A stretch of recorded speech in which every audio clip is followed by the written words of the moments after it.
Uribe, estás con nosotros para hablar de este tema en el Día de las Madres. Felicidades, aprovecho Muchas para gracias, felicitarte. igualmente. Pues no podemos dejar de hablar de la Madre de Dios, de la Madre de Jesús, de la Virgen María.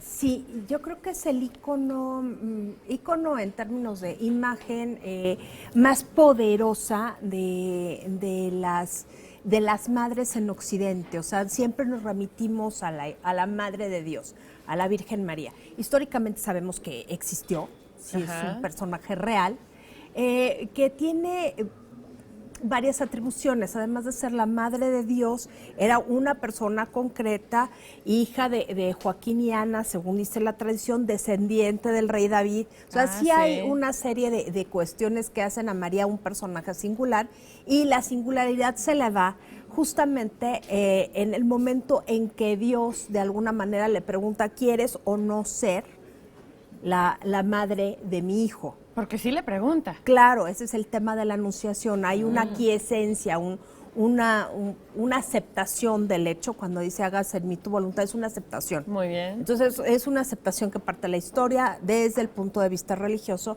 Y bueno, aquí lo interesante es que a María se le ha representado de muchísimas maneras a lo largo de la historia. Sí.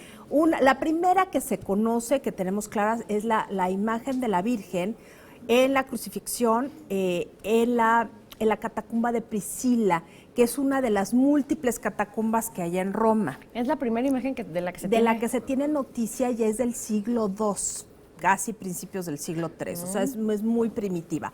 La tradición dice que San Lucas hizo un retrato de la Virgen María, obviamente no con óleo, porque no era la técnica pictórica de la época, y se dice que este icono ha sobrevivido. No se sabe si es real o no es real esta historia, pero hay varios íconos que se cree que son pues, el de San Lucas, entre ellos la Virgen de Czestochowa. Ahora, lo que tú me preguntabas hace un ratito. Es que yo tenía esta duda, estaba preguntando fuera del aire a Mónica, ¿por qué es la Virgen María solamente? Es una. Es una sola pero persona. ¿por qué está representada diferentes color de piel, diferente cabello, diferentes? Porque la universalidad del catolicismo permite, del catolicismo primero, después todos los cristianismos, se nos permite que una imagen se haga parte de una cultura. Por eso cada cultura representa a la Virgen María a su modo de ver su propia imagen. Entonces, es por eso tenemos tantas diferencias. Y la Virgen María se representa o escenas de la vida de la Virgen, o también tenemos cosas específicas como el tema de la Madre de Dios.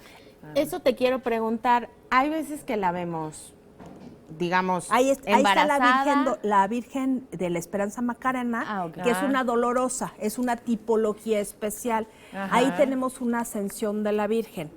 Ahí tenemos una Virgen con el niño, que esa es la verdadera Madre de Dios. Eso, embarazada con el niño, sin el niño. No está embarazada, ahí está con el la niño. Madre de Dios. Esta es una Virgen protectora. ¿Por qué? Porque tiene a los donantes junto. ¿Y esta que vemos aquí? Esta Virgen es una Virgen de la Anunciación. De la Anunciación. Y aquí vemos a la Virgen en la adoración de los reyes con Jesús. Es una Virgen sedente, es decir, está sentada. Entonces, ¿Esos serían sus rasgos originales, más o menos, siendo una mujer judía? No se saben, ¿verdad? No lo sabemos, y la Virgen siempre se va a representar como la ve la sociedad en cuestión.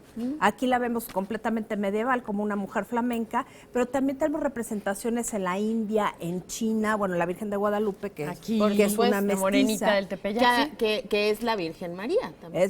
Siempre es la Virgen María. La Virgen María. Siempre, muy siempre. bien. Hoy pues muchísimas Gracias a ustedes. Siempre Mónica. nos llenas de cultura, siempre nos llenas de este saber que es tan importante, ¿no, Liliana? Sí, así es. Pues muchas felicidades, Muchas gracias, felicidades igualmente. a todas.